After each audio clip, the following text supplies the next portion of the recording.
Hello, my name is Hamlet Dobbins, and this is Memphis Material, an oral history project chronicling the stories of the visual arts in Memphis, Tennessee. Memphis Material is a podcast celebrating the personal histories, intimate stories, and studio practices of some of the people who helped shape the creative landscape of our city. These unedited interviews are all recorded at the Memphis Listening Lab, an archival gem located in the majestic Crosstown Concourse in beautiful Midtown Memphis. Now, the website for Memphis Material was designed by the wonderful Brian Dixon. Now, we don't really have sponsors for this project, but if we did, today's interview with Lisa Williamson, the first of two interviews, would be sponsored by great colleagues. I've worked with Lisa for a long time at the University of Memphis, and she is a delight to work with, a valued asset, a terrific teacher, and a really great painter. And I was very happy to be able to sit down and visit with Lisa and ask lots of questions. Now, today's interview was recorded on February 9th, 2024. Enjoy the episode. Found that I love to rip that thing off that Krista Tippett does, where she says, on her On Being podcast, she says, "What's your earliest memory of faith?" But we're not talking about faith, we're talking about art. And so will you talk a little bit about your childhood and maybe the role that art played in it? Yeah, absolutely. Well, first of all, thank you for asking me and inviting me to be here. I hope that someone is interviewing you too. No. That's going to happen. Mm-hmm. That's got to happen. Yeah. Let's see. Yeah, there's a lot to talk about. I can start with my very first memory of art. Perfect. I was in preschool, or like a pre-K, and I remember, and it was in Maumee, Ohio, and I came home from class. I just remember feeling stressed in the class. The teacher was giving a directive. I think this still happens, giving me a directive, and I'm like, I don't understand. Why does it have to be this way? Why are you giving me the directions and it has to be this way? And she was telling everyone to draw an apple, and then gave us all the color red to color it in. I was like, but I like green apples, and this became a big point of contention. I was pissed. I went home. I told my mom this was like the worst art class ever because she was forcing us to do this red apple and I wanted to do green. And I think that was like probably the beginning of like my philosophical, I'm not doing the ideal, No, wait, was there an apple there? No. Okay, so you guys just had to draw it conjured out of our idea, and it had to fit everybody else's idea. Okay. It was so weird. It was very weird, but that was very much my first memory. How old do you think you were? Goodness, maybe, I might have been like 5. Okay. I was young. And you were in where? Maumee, Ohio. What's Maumee, Ohio? Outside of Toledo. Toledo was the big city. Okay. It's Maumee. Yeah. And then what were you doing there? What took your parents there? Is that where they grew up as well? They grew up in Toledo, so okay. Maumee was like maybe kind of the Germantown to Memphis for them. It was like a little bit higher up in status houses. My dad had gotten his master's degree at BGSU in Bowling Green. Okay. And then my mom had gotten a nursing degree. They had lived in Toledo and then and grew up in Toledo, and then they moved to Michigan and then moved back to Maumee. So I was born in Michigan in Ann Arbor, but spent the earlier part of my life in Maumee, Toledo area. So before moving to Findlay, which was about an hour away from all that. Okay. Mm-hmm. And then I can't remember, what's your family life like? Do you have siblings? I do. Yeah, my family is, let's see. So I drew a lot to avoid a lot of drama in my family. Yeah. Now, where are you? Older? I'm older. Okay, you're the oldest one? Yeah, okay. I'm the oldest one. My brother's 3 years younger than me. Everybody in my family is artistic, first of all. Everybody. My parents are both trained musicians.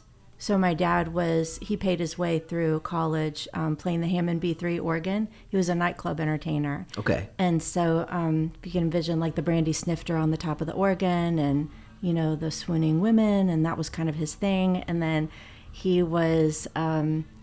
used to play the organ at the openings of movies. So he watched Sound of Music an enormous amount of times, had this crush on Liesel, which is where Lisa came from. That's interesting. Okay.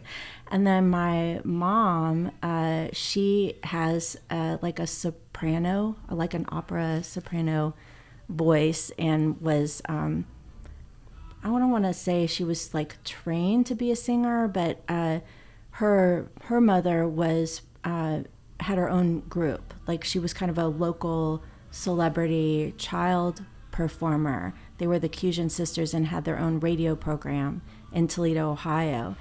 And so they would go to like the Shriners, different venues to perform.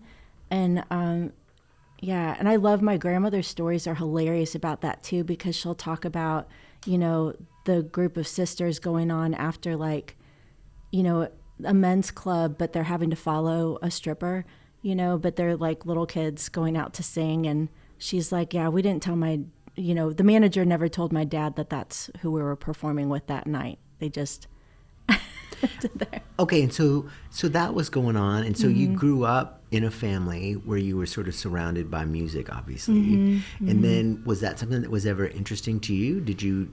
A little bit. I played the viola, but the viola is really hard to make sound nice by yourself. Okay.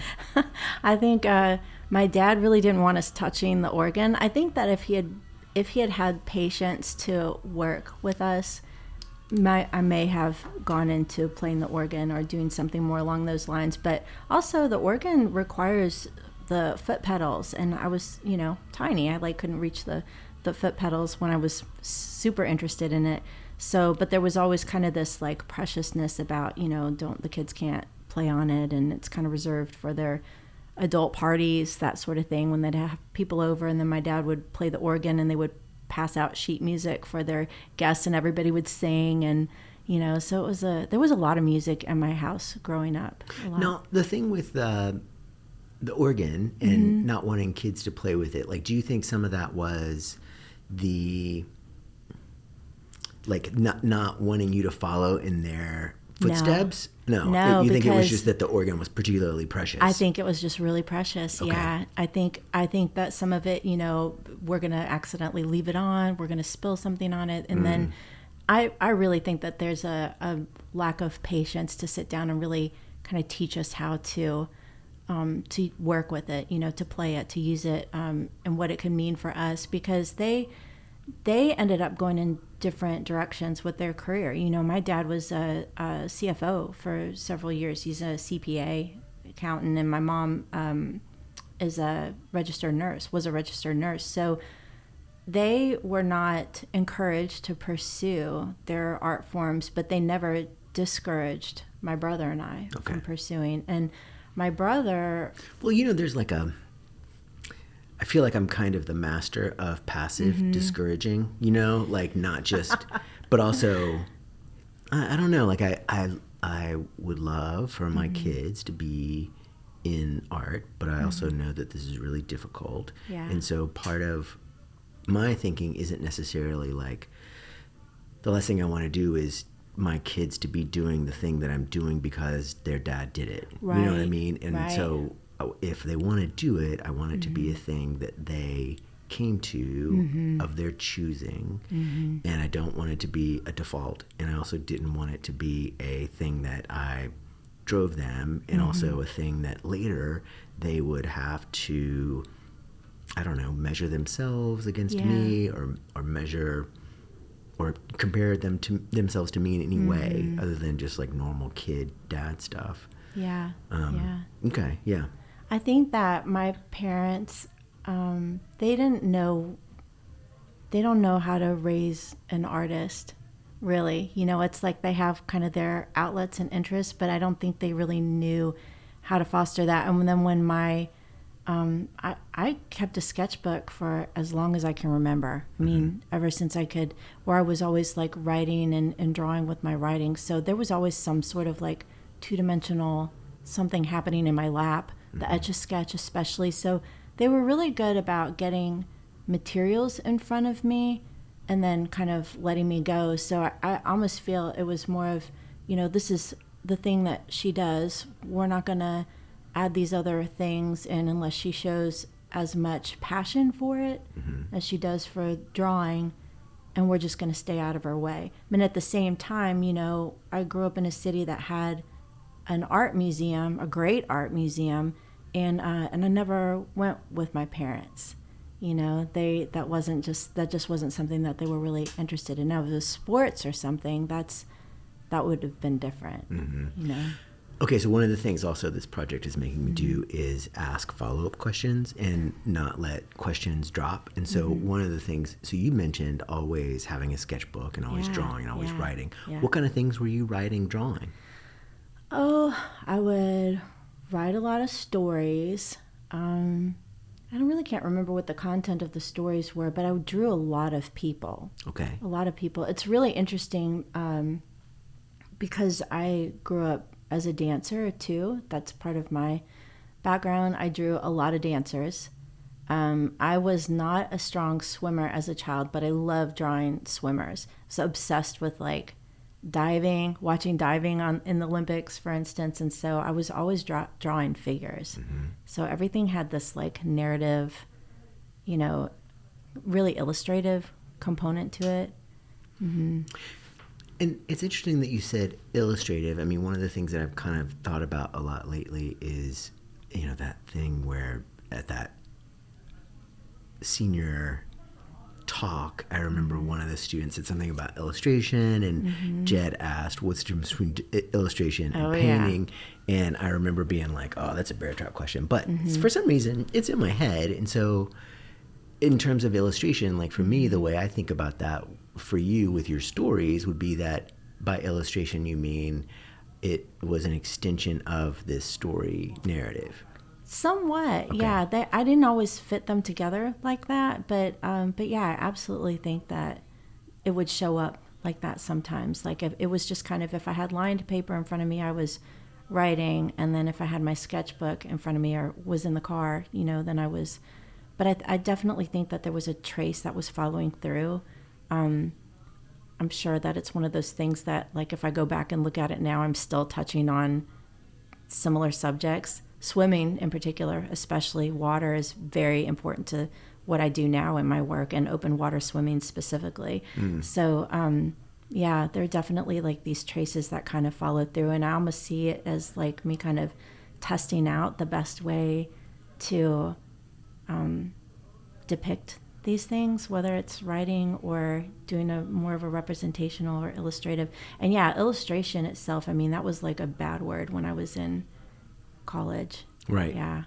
And then just to kind of go back to that idea of the sketchbook, not a lot of kids would do that. Right. And so I wonder, what do you think it was about you in particular? Because I think another big reason for me to do these interviews is to, and Terry Gross talks about this a lot, is like, can we get to the place where we understand what made this person the person that they are?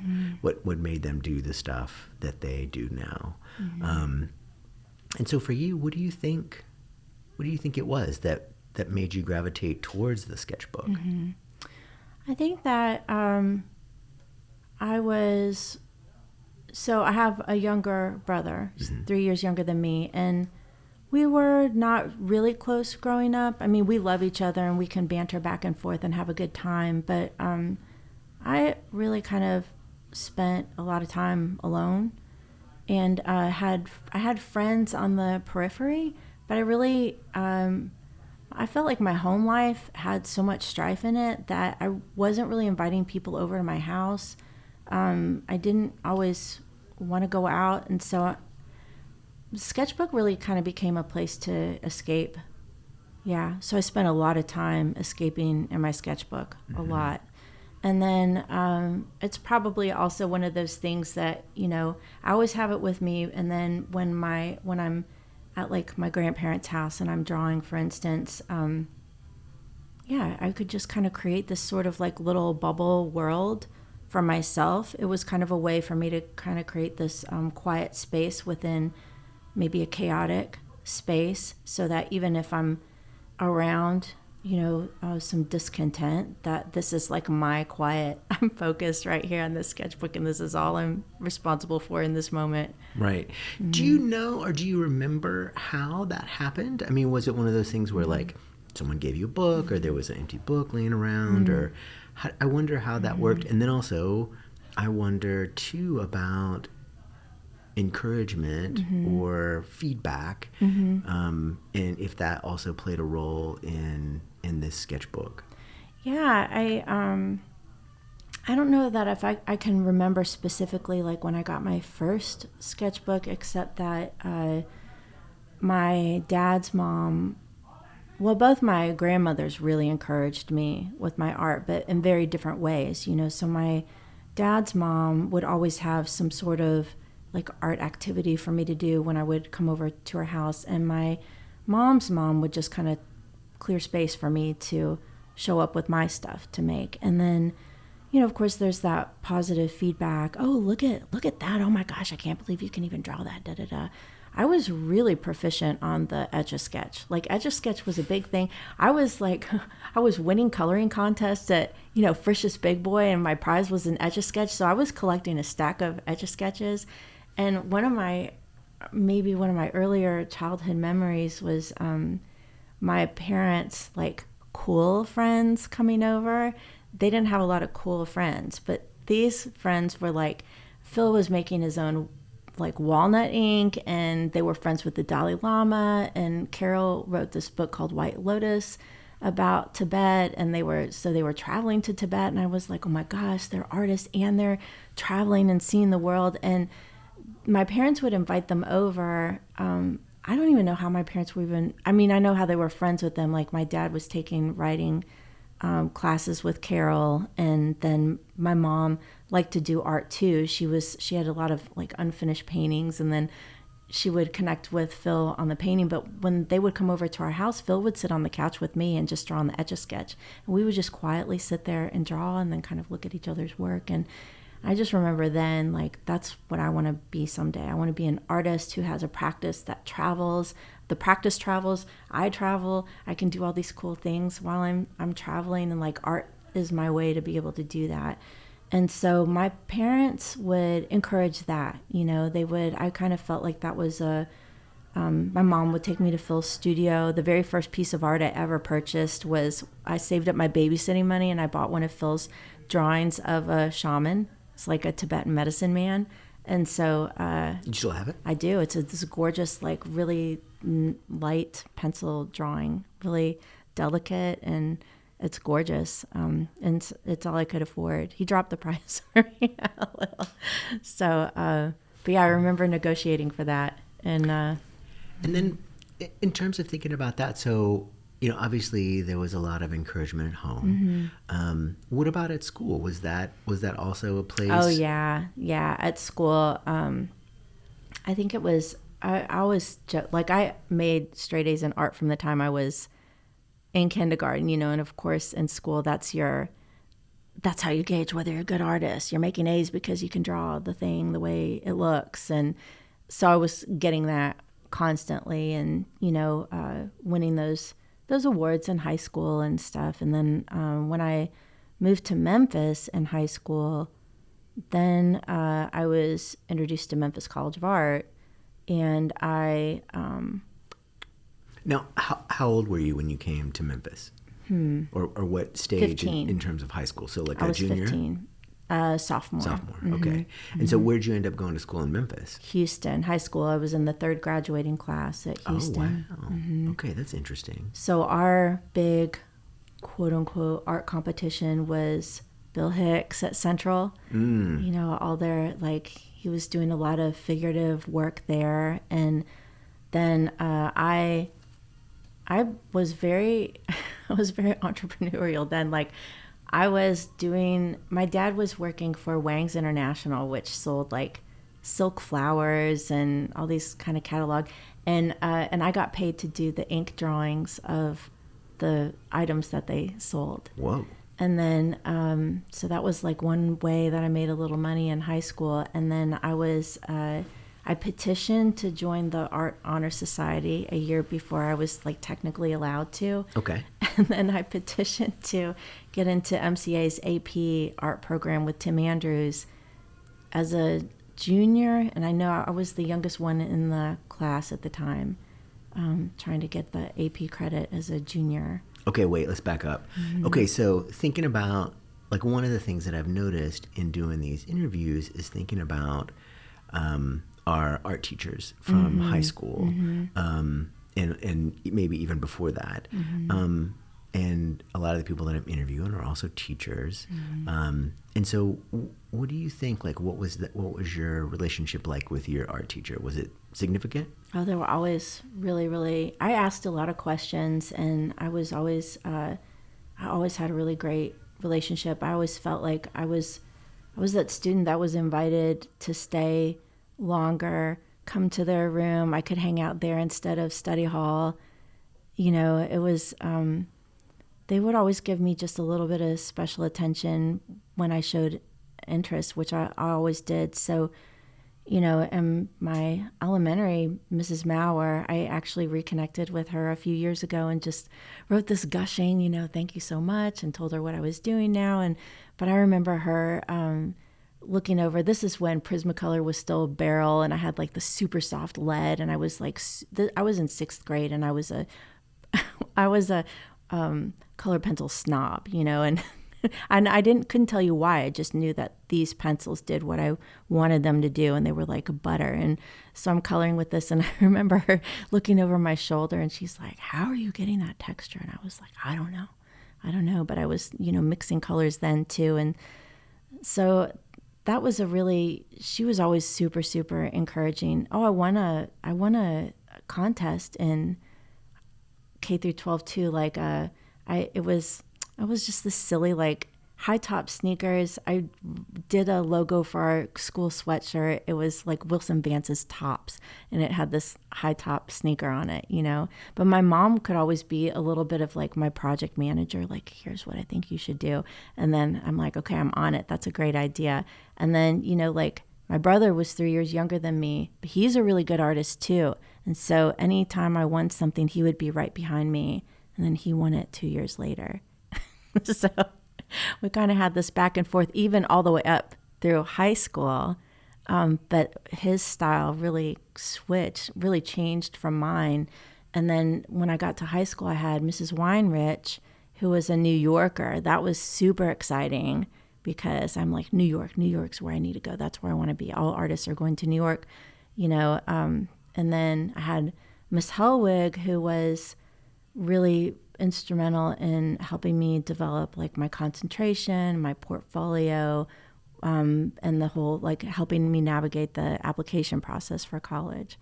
Okay, so just to back up a little bit, so the teacher that you were talking about that was there in Ohio, that was from New York, what kinds of things do you think did she bring to the table in terms of the New Yorkness? Well, the New York teacher was when I got to Memphis. She was at Houston. Oh my gosh, just like worldliness to me. You know, she had this great Brooklyn accent and, you know, harsh, color black hair, very, you know, she just did not, she looked big city, big jewelry. She was a jewelry maker, so that was really fascinating. And she was just like very, yeah, you can do that. Yeah, do this. Or I remember one project in particular where I had done my first watercolor, and it was in like, watercolor, you're going to do fish, underwater scene because of water, da-da-da. So I do these tropical fish. I do a border around the outside. And she's encouraging us to play around with like the little watercolor techniques, you know, so I'm adding salt, I'm putting the saran wrap across it, you know, all that stuff. All the tricks. So then I leave her class, come back the next day, and I pull the saran wrap off, and it's like bled in areas that I don't want it to bleed. I don't panic, but I kind of don't know what to do. I kind of feel like I've messed up, and I just sit there, and she's like, "Look at that. Look at what just happened. That's amazing. Isn't that exciting?" And it just did something to me, really instilled in my brain about the whole accidental, the gift of the accident. Yeah. Yeah. Oh, I like that. That sounds good. And so thinking about that, so you were working with, in high school, you were working with watercolor stuff, and you were working with color pencils. Charcoal. And charcoal. And what other kind of things were you able to work with in high school? Bamboo sticks with the inkwells, and that's what I did a lot of. I was babysitting a lot. That was another thing. I would take my sketchbook when I would babysit and just draw wherever I was. Now, was art, I mean, like one of the things that I'm interested in too, in thinking about this, is people's homes and the kinds of things that they would have in their house that they would see. So, like, for example, like with me, both my godfathers were potters, and so I always grew up drinking Tang out of their mugs. Yeah, fancy mugs, and you've made me a mug snob. Yeah, which I love. Mugs are where it's at. Yeah. But what about you? Like, were there art? It was not like that. No, was there any art on the walls, or like you were talking about your parents' friend Phil? Yeah, they had one of his pieces. Okay. And the rest were posters that were framed, maybe, or not really no original art. Maybe they found a piece that on their honeymoon. They had a lot of pieces from Acapulco. When they went on their honeymoon, Acapulco was like the big place. So they brought some pieces back from Acapulco, but I don't even know.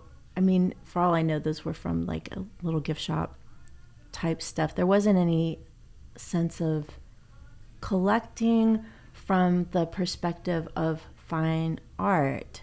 However, or even like craft pieces for utilitarian purposes, anything like that. But my dad collected historical documents from museums. So he collected them for museums. From museums. Oh, from museums. From museums. So if they were going to decommission these documents, he would snap them up. So like he was always collecting from like the Henry Ford Museum in Michigan. And I remember that was always a fun thing when I would like bring a date home, or actually I had this whole system where if I was going out with a date for the first time, I would let Dad answer the door and then take him on a tour of the house first to kind of like take the temperature, is this guy a good guy? And then I would come downstairs and depart. And so they always thought my dad was like, he's a real guy's guy. So they always thought it was really cool, but the historical documents were always a big hit with my friends. And so he would have like, he had an Alexander Hamilton and an Aaron Burr. They couldn't hang on the same wall because of, the duel. And so we had we had like an original Dillinger poster. We had a wanted poster, We had a lot of currency from the Civil War and like pain bullets that had the teeth marks in them still. My grandmother had we had a framed letter that was sent to my grandmother from her uncle that was carried on the first transatlantic flight that Lindbergh made. So, some really cool. Oh, a check signed by Thomas Edison. And they would be like framed and on the wall, just hanging out in the living room. That's interesting. Huh. Okay. So you grew up in a house with that, and then thinking about school, you were working with a lot of materials, and then when you got to Houston High School, what was that situation like? I mean, for me, when I think about the art room, so much of the art room was a kind of sanctuary from the difficulties outside of the classroom, and sort of a safe space and a place for the weirdos to hang out and to not feel worried, and also a place to kind of be weird and not be judged for being weird. To kind of be rewarded for being weird. And so what was that like? I mean, I know Houston was a young school, but what was that like there? Well, coming from the north, I was a damn Yankee, first of all. So I did not fit in very well when I first got there. I was painfully shy and quiet. And so my first year, I had maybe 2 people that I hung out with, pretty regularly. And then neither one of them were artists. So, so the art room, my teachers were my friends in the art room there, because I actually wasn't really weird enough to hang out with the artists, because I also had this like dance component. So when I was at Houston, another thing that I was introduced to was the competitive dance, which was a really weird combination of cultures, because I'm hanging out with, not even really hanging out, I'm going to practice on this competitive dance team. So that's one part of me. And it's very regimented, like you're having to fit. The team works together. You're all doing the same stuff. There isn't individuality. We all have the same high ponytail and the same color lipstick, and then you go into the art room where you want some individuality, but then I'm also like not with the goth kids who are in that room. And so I really never felt accepted I could be on the fringes of both groups, but I couldn't really integrate with both groups at the same time. So it was kind of strange that way for me. And like, what kind of stuff were you making at the time? Like, do you have memories of your sketchbook at that time? And if so, what were they like? Again, a lot of figurative, a lot of portraits. Like portraits drawn from image, or portraits that were imagined? From life. Yeah. I would get my friends to pose for me. Wow. You mean in the moment you would draw them sitting there? A lot of times, yeah, because, at that time we're having to wait on film to be developed, and you didn't know whether your film was going to come out developed or not. So right. Yeah. And then what were you making them out of? Charcoal and pencil, like my nice drawing pencils. Wow.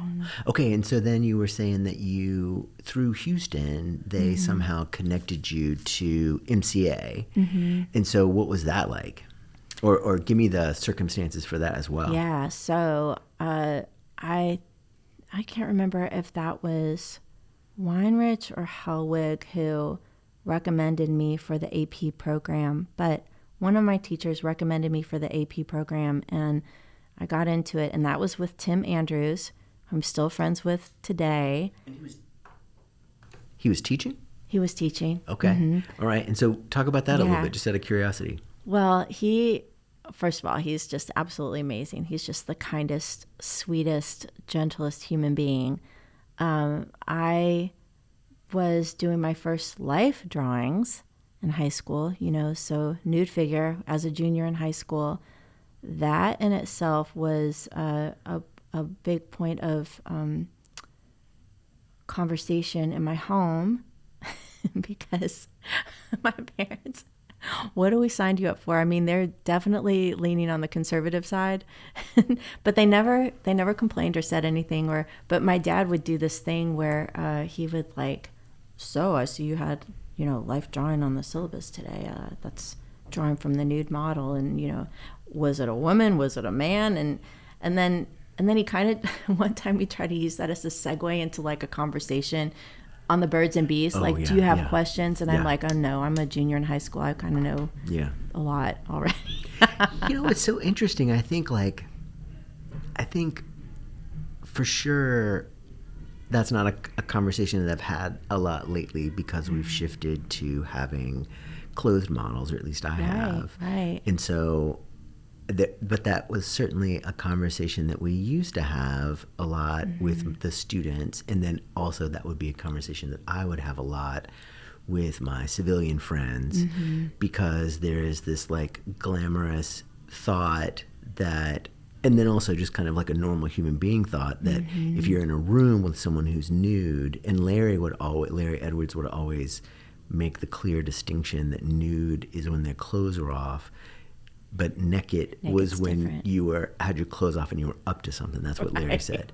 And so, but anyway, so like for me, that thing with having to explain, well, there is this moment where when you first get in, you're just like, what the hell is happening? There is a person who doesn't have any clothes on over there. And what am I supposed to do? And then at some point you're like, oh, I'm supposed to draw. And that's really freaking hard. And so now I have to take all of that weird awkwardness and then get past it so that I can make a decent drawing, because drawing is really hard. And then drawing a figure that's nude that I haven't drawn before is also especially hard. So like explaining that to normal people, and of course, like as a junior in high school, there's no way that you're prepared to have that, especially have that conversation with your dad or with your mom.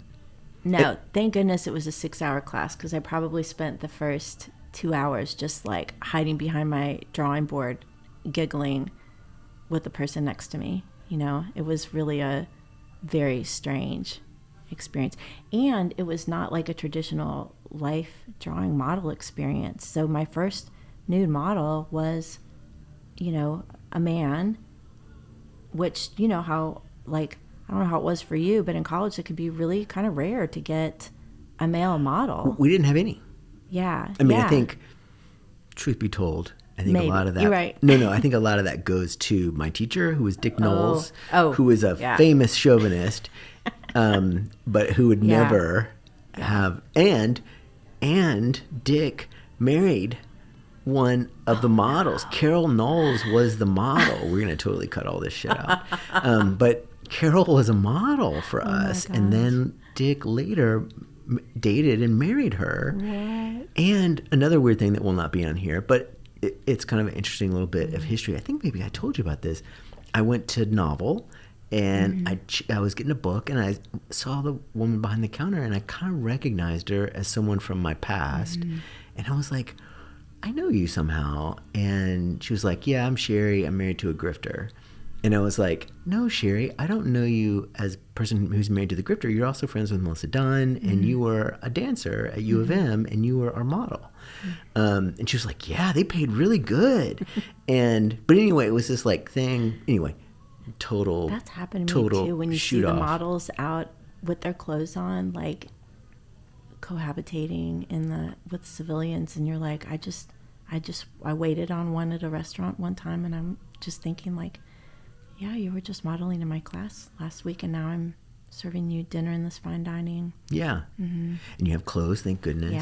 Yeah. But I don't know how to behave now, though. You know, or what's that conversation? But I mean, I just brought them bread. Most of us, though, would have that experience in college when we're 19 or whatever. And so for you as a junior, though, that is strange. And so it was really strange. How did that work? Did that make it easier for you later when it was time to draw a model? Or Yeah, most definitely. I felt a lot more confident, first of all, you know, by the time I got into, I mean, you know, at Memphis College of Art, Fred Burton was who you took for life drawing. And so I took 4 levels with him. I took as many classes as I could take on just the life drawing. And I learned how odd my first experience was. Like as a 17-year-old, I thought it was odd, but And Tim was teaching this class, you said? Tim was teaching this class. But the model, you know how they, like, you know how there's there's still, even though they're nude, there's still like a modesty involved on the part of all parties. You know, the models, they're getting dressed behind a screen, and they're putting a robe on, and then they come out, and then there's like a positioning and a disrobing, and, you know, putting the robe back on in between. None of that happened. You mean with Tim? with Or with Fred? with Tim's class and my first nude model. None of that happened. How is it different? What? The model sat down on the floor and started unlacing his boots, and we got like a full-on strip show for the first model. That's So interesting. I didn't know that was wrong, and that was part of like what was made it so funny and giggly to me. I'm like, wow, they're like undressing in front of us Right. here, and And that's such a vulnerable thing. I mean, all of it is vulnerable, but also the for disrobing all is of us particularly involved, vulnerable. for everyone. And where was it? It was at MCA, but like, what do you remember where it was? Oh my gosh, it was I don't remember which studio was called what, but there's that the two outdoor buildings in the back of MCA. So if you're walking up that center way, it was like the one on the right, which had no heating in it whatsoever. It was freezing, so cold in there. And it was you and a bunch of other high school students. And then what was Tim like? Oh, just cool and chill, and I don't know that he even really noticed how that transition was happening. I think he was like herding the cats, getting us making sure we had our drawing boards and our charcoal, and then all of a sudden the model was naked. Now, nude. I mean, for me, Tim he's a little bit older than us, right? Like maybe 5 or 6 or maybe 10 years older than us. And so Tim, I did not know him in that capacity. He was a person who had a studio at martial arts. P.S. I pulled out my phone a little while ago and added him to the list because for some reason he wasn't in my head. But and he was always physically so different. I mean, he's very thin, very pale, and then he had tattoos when it wasn't like a thing to have tattoos. It was really only when like bikers and people who were in the military had tattoos. And I remember that he had tattoos. What was he like as a presence in the classroom? I mean, I think growing up in a pretty conservative family, and then like living in Germantown and all that, he was the first, I would say he was probably the first gay man who was out that I met, and I don't know that was ever at the forefront of my thought. It was just something that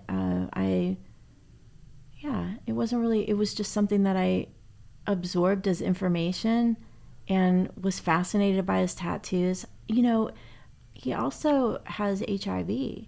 And so there's also that, like we grew up in the era with all the, don't share the toilet seat, bullshit. And, I'm so grateful that my parents didn't raise me to think like that or behave like that, because I think I would have really missed out, because Tim was just, he was probably my first introduction into kind of that weird art culture, the MCA family especially, So I felt at home in that room. I felt at home in that room, and I know from that experience, I knew that art college was where I wanted to go. Like, I just could not see myself being on a campus that had Greek life.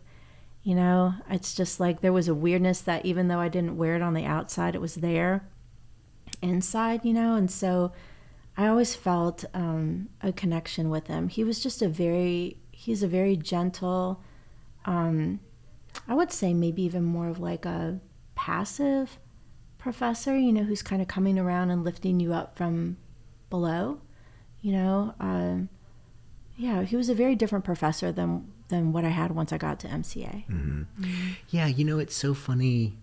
I mean, as you were saying that, I could tell also that it felt strange to say that, like that he was the first gay person that you knew. Because like now it's like everybody's gay, like my entire house is just filled with gay people. Yeah. And I'm like, and I say that as a joke, but I also say that as a thing that is like, the other day when I was talking to my students, I was saying like, we were talking about this idea of holding this presentism idea and holding everything up to the lens of of what we have now as an understanding.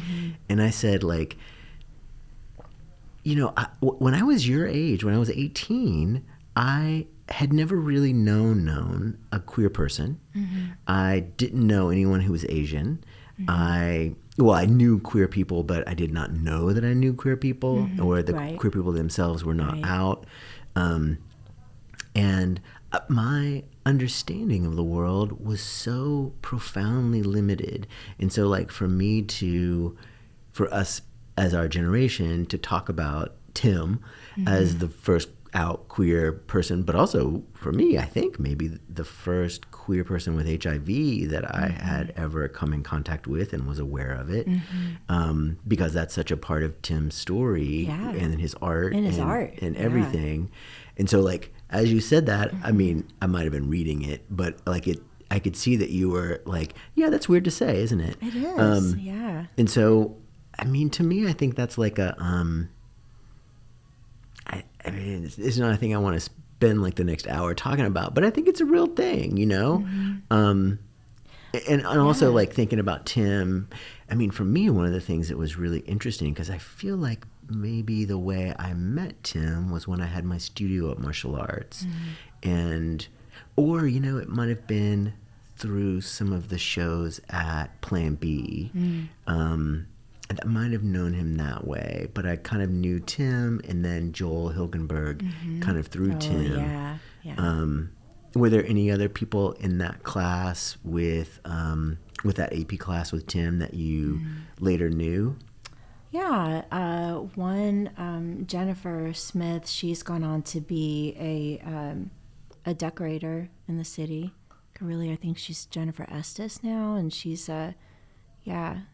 she was the one who I giggled the most with and got into trouble with later on in my senior year. And so then you graduated, and then what was going to MCA, was that a struggle with your parents? I'm not sure if my parents would have, my parents would not have sent me to an art college. An art college. I just snuck in. Okay. And so how did they feel about it? Was that a thing that they were into? So my parents, when I jumped to my acknowledgments in my dissertation writing, when I have to thank everybody, I thank them profusely for never saying, you can't do this. That's not, a way to make money, or that's not going to be a lucrative career. They never did that. When they directed me towards art, I feel as though they directed me towards graphic design very heavily, and I think that was because, that's the only job they could put a title to for an artist, So it wasn't because they could would doubt anything for me. They didn't know. Maybe if they knew more about what an artist's life was like, they would say absolutely not. But they never did that. When I was at Memphis College of Art, I had a semester early on where I had like my sketchbook. I was taking studio classes and a graphic design class at the time. And this is when we're still like pirating the Adobe software. And I had bought some zip disks and a zip drive from a grad student who was one of my professors. And then, and I had them, I was hanging out at my boyfriend's house, and I had them in the back of my car, and my car got broken into. And so all those zip disks, they didn't have any work on them. I just purchased them, but all those were stolen. But my backpack with my sketchbook was stolen too. I was devastated. And so I rushed to my professors, and I'm like, it was at midterm, and I'm like, I don't know that I can make up this work in my sketchbook, because sketchbook is super, super important. And they were so kind, and they were just like, it's okay. We trust you. You've been doing this. We've seen the work you've been doing. You're fine. I understand today now why I would say that to a student, but at that time I was like, I'm not fine. I'm not fine. This is terrible. So in my process of like trying to catch up on the work, I just found that I was spending so much more time doing my studio. Like, I wanted to be painting. I wanted to be working on the paintings. I wanted to be working in my sketchbook. I could not force myself to sit down at the computer longer than I had to. And so I went into Lori Snyder. But do you think it was, I mean, just out of curiosity, do you think it was the computer or do you think it was something else? I think it was anything that was going to make me sit still and not work with my whole body and my hands, you know? I think that was a big part of it. I just could not see myself sitting in front of anything. I mean, I could sit in front of a piece of paper that long, you know, but I think it was also just kind of the nature of the projects. Like there was a lot more freedom with the studio projects than with the design projects. You know, that whole different form of expression, as you know, and communication and... Yeah, I mean, I think that is, I mean, to me, that's such a tricky thing because so much of when, like when I'm teaching the seniors and we're like, okay, let's do the, why are you doing this thing? Immediately they always go to, all of them will go to a tactile quality. Yeah. You know, it's always about the brush, or it's always about the mush of the clay, or it's always about the feel of the metal or whatever. And I feel like that's a big, like that's a thing, you know? And so when you were talking about the computer, that made me think about that as well. And so when you made that, so okay, so your parents were cool with that. You came in thinking about graphic design. And then what was that first bit of time at MCA like?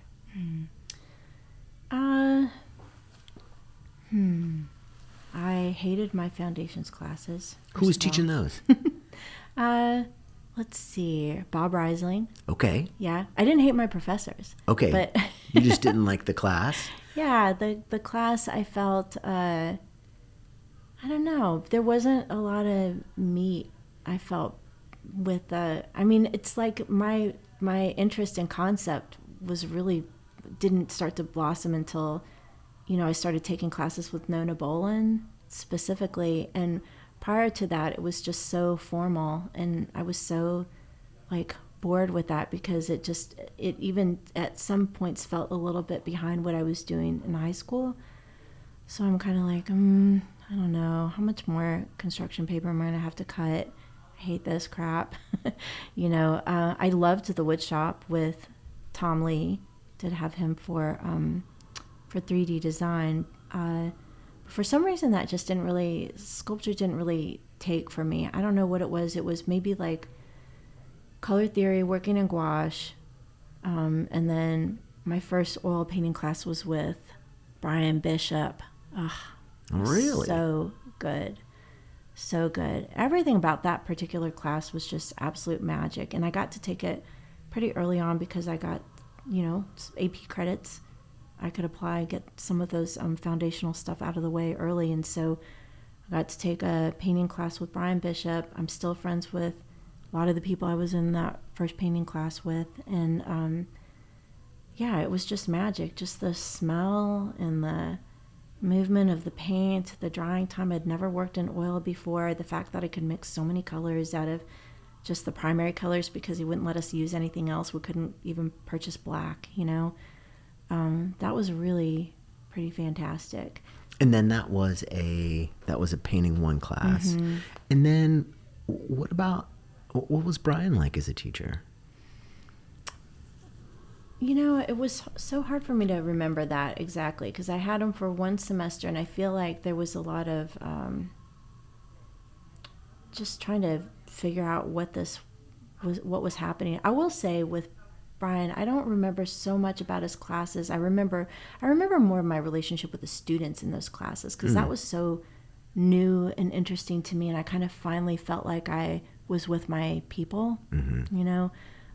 So I was really much more mindful of that, and but I do remember specifically like I showed up for the portfolio day. MCA was hosting a portfolio day for high school students where they had the different colleges come and look at the portfolios. And, you know, of course, like SCAD was there. And I showed up with my portfolio because I did not feel like I was going to stay at MCA. I wanted to apply to another school. I don't know what was, maybe it was because I was so mad at cutting paper. I don't know what the problem was actually, but I remember getting ready to, walk around to talk to the different schools, and Brian was there.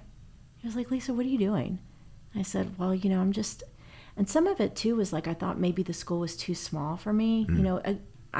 Do I want to be on a dance team at another college? Like that dance component was all, and that was right before, that's the next part. I ended up joining a dance team in Memphis anyway, the Memphis Pharaohs, which is what I did in college. But that kind of scratched that itch that I was missing from like maybe going on to school, watching my dance team friends going on to school where they still had those dance communities. And so I'm like, maybe the college is too small. Maybe I'm just not supposed to be here, just that doubt. And he's like, your college experience is going to be what you make of it. You can go to another school and be just as unhappy if you're not taking it seriously or if you're not putting in the work. And also I've been one of those students that was like always an A. Well, that's a lot of what it was too. I was always an A K through 12, which is like a C in college, when you're with all the other A students, and then I'm like, why am I not making an A anymore? And that was a big awakening for me. Like, oh, I actually do have to put more work in outside of just my homework. Okay, so now, just out of curiosity, so thinking about that, what form did the feedback take? And then how did you know that you needed to adjust? I think I started to, in the critiques then, not everybody got recognized. The professors are only talking about the work that is super, super good. They're not, they had the way of critiquing of like, if I don't see any value or merit in this piece, I'm just not going to talk about it. So there's this competitiveness that's building in these classes. And then when I'm getting into, this painting class and I'm meeting new people, and in my drawing with Fred Burton, then I'm like, I went from, being talked about a lot, winning these awards, being, voted most talented in high school, to like, what's going on? Nobody's even noticing my drawings now, So that was really strange. So I think it started first with just the competitiveness and me noticing that other people were getting talked about. And then I'm kind of making these excuses like, well, they went to a fine art high school or their parents were artists, and of course that's not what it was at all. But in my mind, I'm thinking, well, they have an edge, So then I'm like, okay, I got to take inventory. What is my edge? I see them working all the time, working in the studio. It didn't take me long to make that switch, to flip that switch. It really wasn't long at all. It was, maybe halfway through my second semester, and I'm like finally getting annoyed with myself, and then, and then it just kicked in where I'm like, I have to have a dedicated studio space in my house at home. If I'm not going to be working at home, then I've got to find a place on campus that I can be doing my work. So, I'm doing a lot of work at Otherlands, in the, I think, I don't remember what Growlers was then, but they were, it went through so many different iterations. So I'd sit in the corner there, or like at my friend's apartment or something, and we're doing art together there. Getting in with the community, like I'm starting to get positive feedback and critique from the students who I do like see as super, super talented. And so now I'm like, okay, well, those are my peers. That's my group. I want to watch what they're doing and how they're doing this. I don't know how to be an artist, I only know how to do assignments. So now we're starting our art community, and we're having, we're playing Exquisite Corpse over dinner at each other's homes and starting to build up that art community. And then it just kind of started to happen organically. So then when my portfolio, all that stuff had gotten stolen from my car, when my sketchbook had and all that zip drive, and I'm noticing like, yeah, I'm a painter. I think I'm a painter. I think that's what's happening. I'd had my first, it's kind of that portfolio review, or like, we do the candidacy, but kind of our earlier version of that. Let's see where you're at, da da da. And everybody was like, well, we think you should be focusing on painting, like moving into painting. That seems to be what all your 2D work is showing. And so that's when I went to Lori Snyder's office, and, was like, well, I don't know what to do. She's like, you're not a graphic designer. You're a painter. You're not a graphic designer.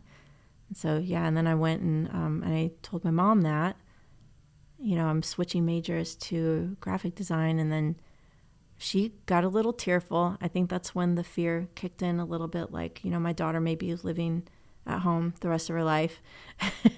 and her first question was, well, what will you have to fall back on? And, me being cocky, and now I've made a decision, I'm going to be an artist. I'm like, well, I just won't fall back. And that was it.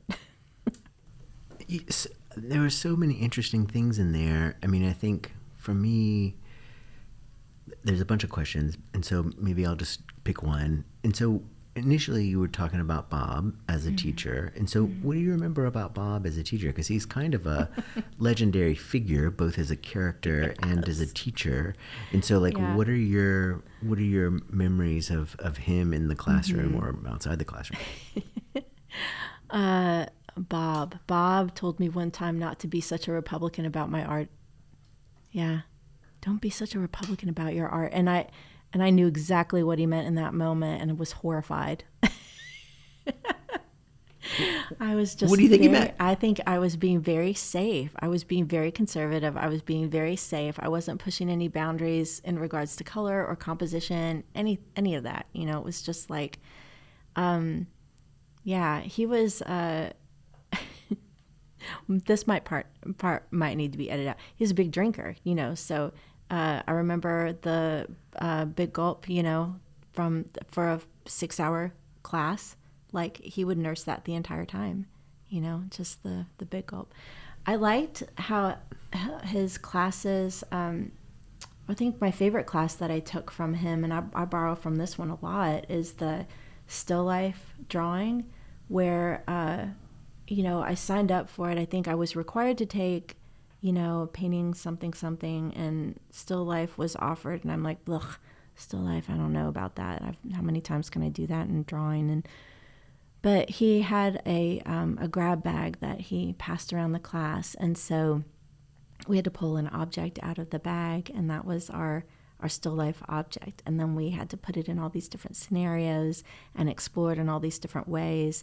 And so my still life was like this straw cowboy on a straw horse, not a whole lot of detail, and then I created this whole concentration from it. And so each week he would say, now you need to add another object of choice into that, and, and so on and so on. So I ended up like putting matches in it, adding fire, burning things. I was including like little Monopoly houses. And he really kind of opened up my interest in collage and trying new materials. And I think it was with him that I started mixing sand with paint, and I got interested in, like, I was taking an Andean art history class at the time, so I started mixing my own oil pigments so that I could get richer glazes, because Bob was all about like a million glazes, glaze. So that was, I can see your face with the glazes. I'm still like legit traumatized from teaching that senior sim, and those students where it would be like we would have this really beautiful, productive crit at the very beginning of the semester, and then like a month later they'd hang the exact same paintings up, and I'd be like, what the fuck are you doing? Like, well, how is this different? And they'd be like, see this corner? I like really pushed it back a little bit, and it was like, oh my God, I'm gonna lose my mind.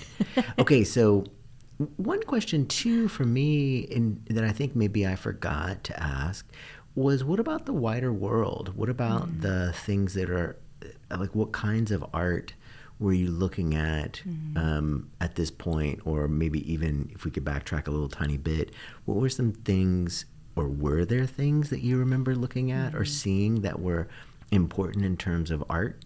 Yeah, absolutely. Several. I think, so I wasn't really looking at a lot of art in my K through 12, just maybe and I don't remember my teachers really showing us a whole lot, although I do remember like early, because we didn't have, kind of that art family, like going out and experiencing art. My only experience of like viewing was when, somebody's mom would come into the classroom to do a visual analysis of this Georgia O'Keeffe flower, and like, I loved that. I lived for those days. I thought that was so much fun. So then when I got to college, I'm taking my like 8 a.m. Betty Callow art history class in the dark with her very quiet, monotone voice and the slide projector. All the Renaissance artists looked the same to me at that time. So I had a really difficult time kind of jump starting my curiosity in research. One thing that Fred used to do that I loved would be he would do so much research on artists and would have like, I bet he probably had like Xerox copies, color copies already printed just to sort out at the ready, but handpick artists based on our conversations and would like hand me a stack at the beginning of class and be like, here, I chose these for you. That's what, why those sketchbooks were so valuable to me, because I just saved everything that he was giving me. And then when I got more used to it, and I had to learn how to learn, that was a big part of my process too. So I'm like, okay, thanks. What am I supposed to do with this now? I had to, he wouldn't give me the answer so quickly. Well, because of this conversation, because you're talking about this shape, that's why I gave you this artist. Like, I had to investigate and try to figure out like what in our conversation brought me to this person. So there was some Agnes Martin, because I was still doing some grid, although at that time I couldn't stand minimalism. I didn't get it at all, or really even barely abstract. There was some like, some modernism I could get, but yeah, that was completely. And then Jennifer Bartlett was a really big one, because she's doing this kind of, organic, she's doing these big, they're waterscapes that are broken up by the grid. And that was really interesting to me too. I don't know why the grid was so fascinating to me then either, but that was a big part of it. Okay, so you just mentioned two female artists, and like in my brain, I honestly can't remember any female artists that were presented to me early on. Now, that might be because I am a male and my brain might just be geared towards that. And so I'm curious, do you feel like, is that your Lisa brain finding those artists and talking about it, your 2024 brain? Or do you think, or were the That things... was Fred. Okay. That was Fred. Fred was really, really good at giving us a diverse group of artists to look at. It was never just male-centric. Now, my professors were all male. All my painting professors. Susan Makastad did not get to MCA until I had advanced out of the classes that she taught. I would have loved... I take that back. I had one woman, it was Suen Wong, who was a visiting artist. And yeah, she was the one who really pushed me to explore feminism in my art. And then I'm taking like Nona Boland's class on feminism at the same time. And then I'm taking Fred Burton's life drawing. And when I'm taking Fred, he does have all women models. So, but at that point, we're able to like move the women into narratives or different scenarios. Like, we're just in the drawing class to capture the nude model, and then we take it home and put it into a scenario, put the model into a scenario, work with our drawing in some other way. So who else were they showing you? Chuck Close was a big one. Robert Rauschenberg. Let's see. And then did those people resonate with you? Like, for me, Rauschenberg was just a total mystery, is still kind of a total mystery. Yeah. But were there Who else were you looking at that seemed like they resonated with you? Sabina Ott was, yeah. Now, was that also when Sabina had the show at Rhodes? Were you there for that? I saw that show. I think I was introduced to her first and was studying her first, and then saw the show come up. Okay. Okay. So, yeah, it was. I can't remember what year that was. It was close. I think it might have been 99 or That 2000. makes sense. Yeah, because I graduated in 2001. So. Yeah, it was. I think it might have been Marina's last year there, because right after that I took over, and I remember that. So Sabina had a big show at the Cedar Rapids Museum of Art, and she came to Iowa, and so we met her there. And a lot of people at Iowa were also big fans of hers for a lot of reasons. And so then when she came to Memphis, I reconnected with her, and then later reconnected with her again because I don't think she was at WashU at that time, but then she went to WashU and was teaching there. Yeah, she's a really terrific maker. So she was making sense to you. And and then what about, like, if I also remember right, Susan and Sue-Ann both did a show there at MCA. What about the shows that they were doing there? Was that also a big impact on you as a student at the school? Not so much in undergrad. I think in undergrad it's so odd because I lived in my studio, but I didn't really take the time to walk around the gallery. I would go to Brooks or like... What do you remember from the Brooks? Or what was...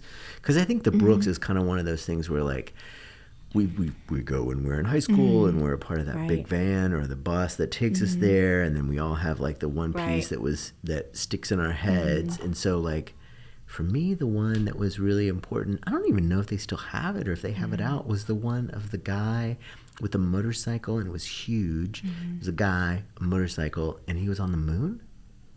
I don't remember that one. That's how I remember it. I might have to ask. I'll ask Patty if they still have it. I don't remember that one. I remember I remember an installation with a lot of TVs. I always loved what they did in the rotunda. Like, that was always, I would go and walk around the whole museum and look at the paintings. But, after a while, even to my brain, then everything kind of started to blend together and look a little bit the same to me. But it was always the installation in the rotunda that was fascinating to me. And there was an artist that I went to see, and back then I was terrible at keeping track of who I was looking at, but there was an artist that I went to see who set up an A-frame, I guess it's like painter, but part performance too. Set up this A-frame easel all the way down the, like the balcony outside. And then he had several pieces of plywood cut really small, and they were all lined up.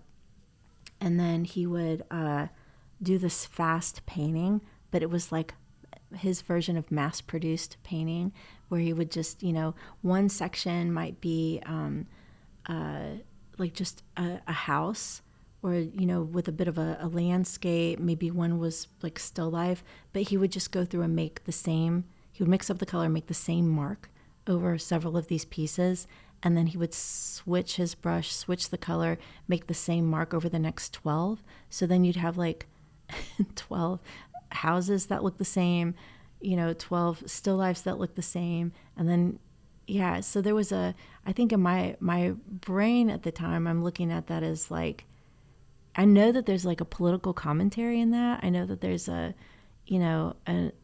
institutional commentary on that, mass production, maybe kitsch, but that's kind of floating around, but I don't have the language for it. I just know that I'm fascinated by the critique that he's making.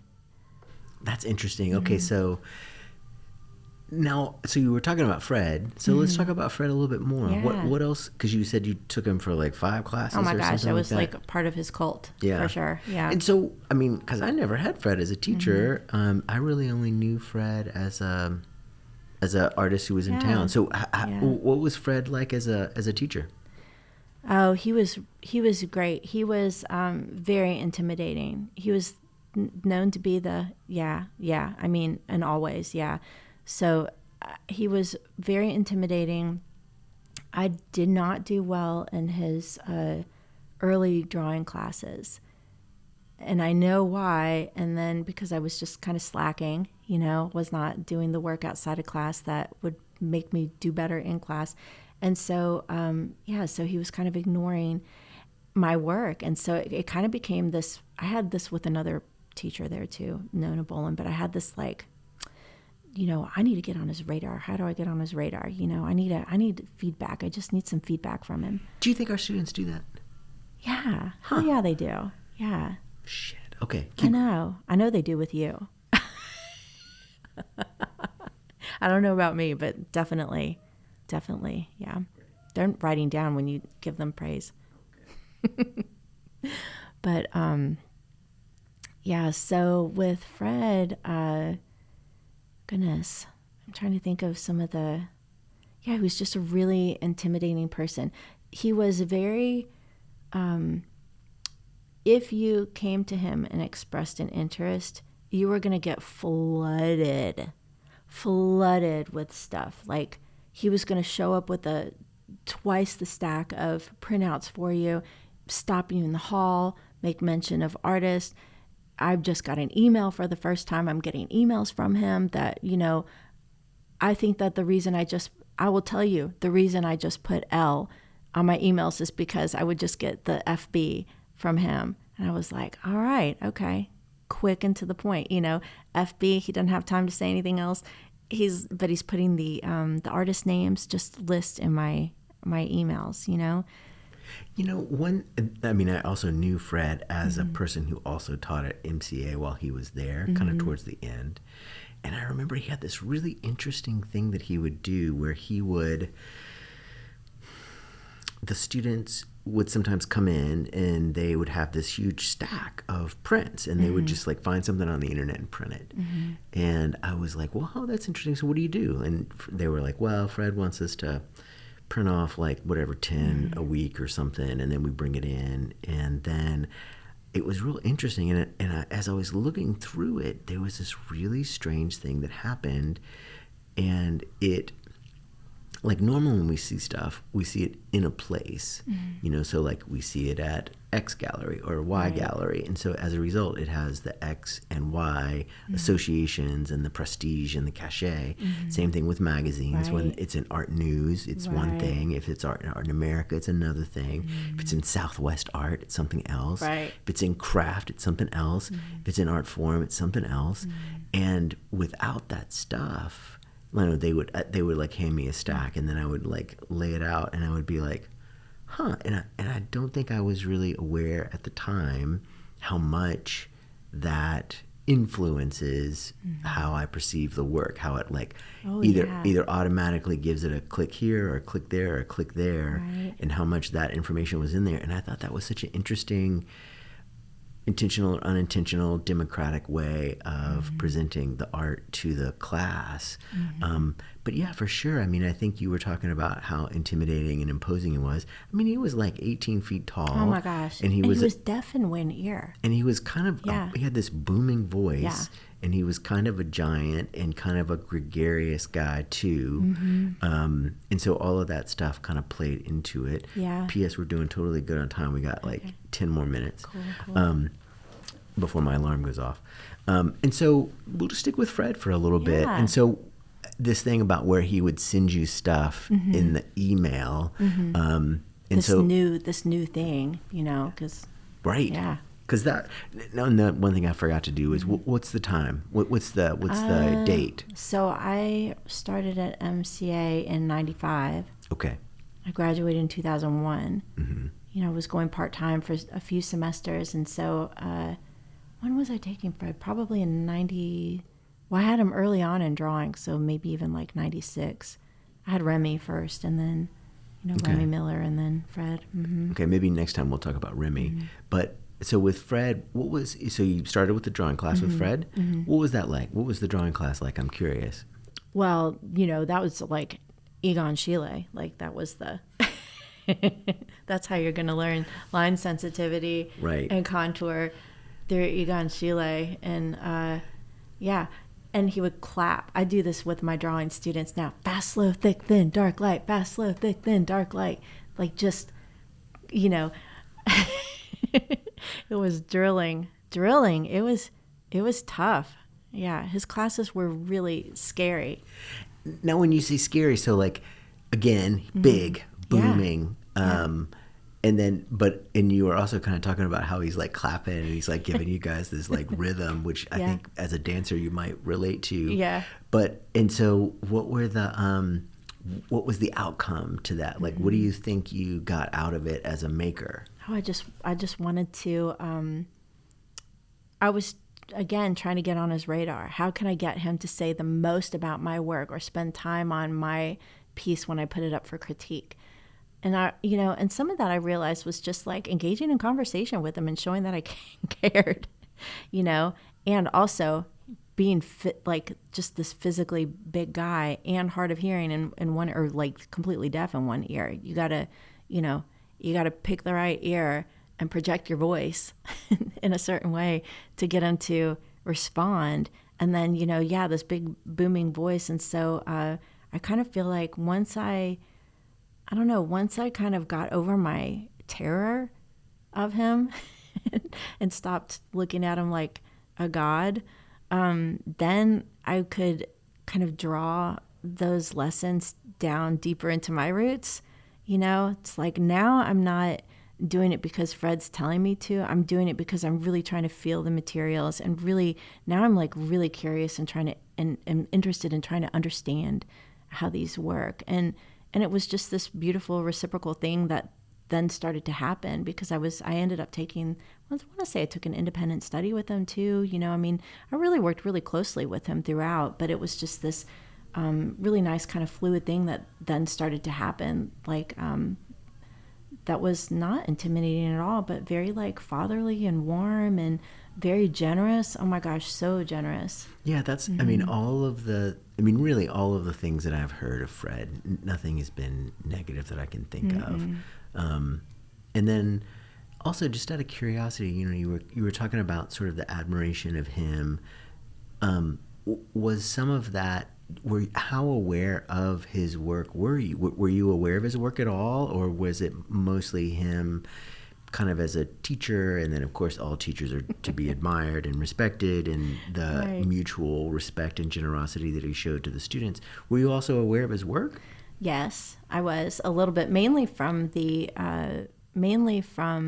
Holiday Bazaar when he would put his work up. I own one of his pieces too, but mainly from the Holiday Bazaar when he would put his work up. He was. That is such a weird way, because it's always the weirdest stuff. It's always the smallest stuff. Okay, but anyway, so Well, that's. and he but would that's, do. I remember when he did all those like cutouts with the elephants and like the dots and I remember him like getting so excited because he sold so many pieces he could buy a computer. Like that was a conversation. He's like, yeah, I made enough money from the Holiday Bazaar to buy a computer. But yeah, that was because look, he was very, very protective of his work. He had this thing where he did not want his students to see his work. We definitely weren't able to look at any portfolio prior to going through his class. He just was like, did not want to influence us in any way, did not want to create a little, cult of mini Freds.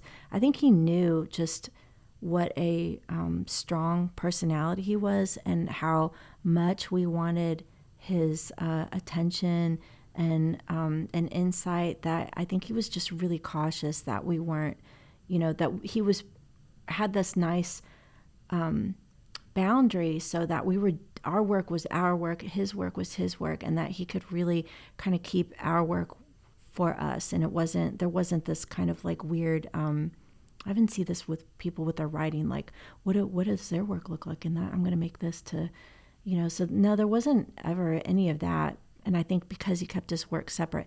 However, he was a pole vaulter.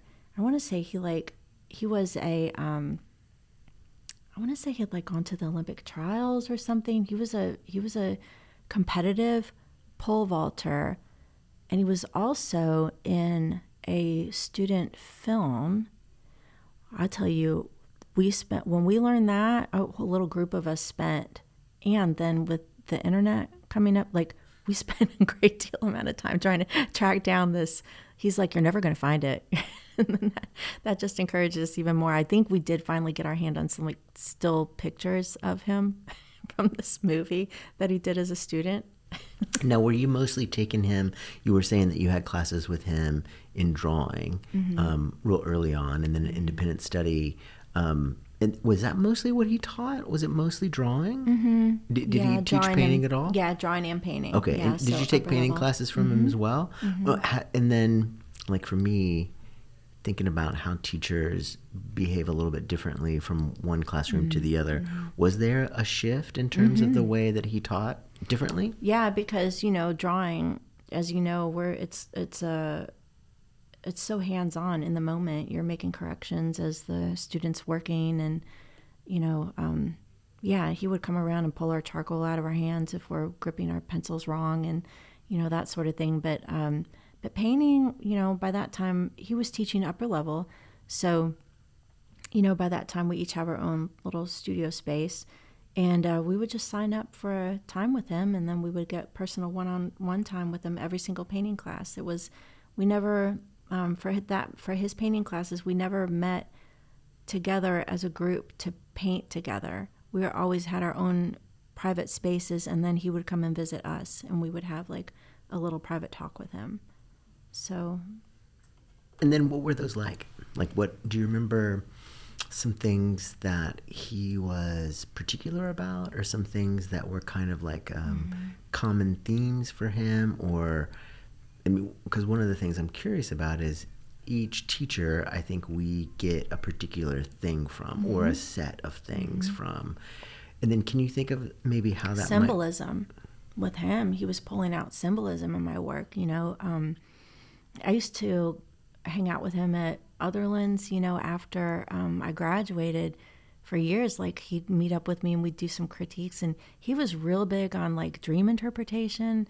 Have you ever gone through and like dissected your pieces before? And and that's when I got into this habit of like pulling out like, what objects am I gravitating towards naturally, and what do they mean? Is there a deeper meaning here? And an interpretation, which now I could probably argue why I move away from that. But at that time, kind of putting these, the deeper meaning, he was really big on content. I would say like working with him is what pushed me into being really heavy on the conceptual part, because then when I got to my thesis work, working with him, I'd spent my whole summer reading and kind of planning out my compositions for what my thesis work was going to be. I planned out my whole show. I got to a point with my assignments for every painting project, I did 2 paintings. Like every assignment, I had like so many ideas going at the time. I just did 2 paintings. I never left the studio. I slept under a table if the security guard was coming around, and it was all these conversations with Fred, like to push the content in my work. So I did this exploration of, I was studying logic at the time too, and I love logic puzzles. So I was doing this exploration of the Alice in Wonderland series, because Lewis Carroll was a logician, and so I'm kind of unpacking all the logic puzzles that are ingrained in those stories, and I'm doing like myself as Alice in these like adult versions of the Alice in Wonderland stories, but I'm also including like political figures in them, and there's a lot of feminist critique in them as well. So that all came from him. Like maybe it's like the research. I think that push to research to add content was a big part of what I got from him. And so thinking about that, I mean, obviously a lot of that stuff is preparatory or research driven. What do you think about, like, I mean, for me, I'm also curious about how how the hand is taught. And so are there things that you remember about like the logistics of painting, drawing, that he was particularly strong with? I can remember like little things about each professor, like Brian Bishop with the getting out. Like I remember painting really tight and painting one, and he took this big like fluffy mop brush over my entire painting, and I just like watched in horror, like, oh my gosh, he just blended all my lines, and of course it made it so much better to do the next layer on top. And then with Remy, it was like all about the twist of the wrist, while moving the pencil or the charcoal. With Fred, I think about that a lot too. Like what were the technical components? He really didn't get into the technical quite so much. If I were to give critique, I think that's part of he was never going to be like, this isn't how, he wasn't going to be the Bob, do another glaze, that just wasn't his thing. He would just kind of let you go. And, if you're using house paint, if you're mixing sand with it, he was just kind of, try it, do it. Yeah. I think that's as much a part of teaching as anything else, your attitude towards that. And then what about later? Like your connection with Fred, you were saying that you would meet after school. That can't be a thing that Fred would do with everybody, or not a thing that you as a student or a person in the world would do with everybody. I wonder, what do you think it was about Fred and Fred's personality as a person that would lend to that kind of connection? I think probably in the beginning, there was maybe a little bit of a, like, oh my gosh, I'm about to graduate and this is where I'm getting my feedback. And, because you lose that critique community when you graduate and everybody disperses. And so there's a part of that. Like I wanted to have my hand in MCA a little bit still. And I really enjoyed the feedback that he would give. And, but then, we would talk a little bit about our practices. He was, he was moving. He ended up giving me like a whole box of his stamps. He's a postcard, like Fluxus. He's got that Fluxus part of his practice. That's postcard communication back and forth. And that's why, when I do my postcard projects with students, that's coming directly from Fred. And so, but he would stamp. He'd use these stamps. He had a huge collection. And so I got all those from him. I don't know. I think he never reached out to me, to be like, hey, do you want to catch up and go get coffee? It was always me, that would be like, I just need this little bit of a touchstone communication from my mentor. Like, am I still on the right track? Are things going okay? Because I think about that too. Like, why wouldn't I be inclined to reach out to him for the same purpose today? Like today it would be to catch up, maybe, artist to artist, but back then it was definitely like still in the student mindset for a little bit, and and I think that I just have felt like I maybe a confidence that I was lacking at the time then too, because we certainly weren't like friends, hanging out in that way. So that's a perfect way to stop. So if it's okay with you, Lisa, at some point we can do a part 2. Yeah. We'll just kind of see how our schedules do. And we'll figure out a way to come back in, and then we can talk more. And usually this is about right. Like usually the first meeting will go up until about there. And I think in part just because I've tried to make people slower. And again, I'm not really interested in being like interesting to, people in Connecticut or anything. That sounds good. Thank you. Okay. Thank you so much. And that was the first of 2 interviews with Lisa Williamson. Please tune in next week when we will have the second of 2 interviews with Lisa. Until then, thank you for listening.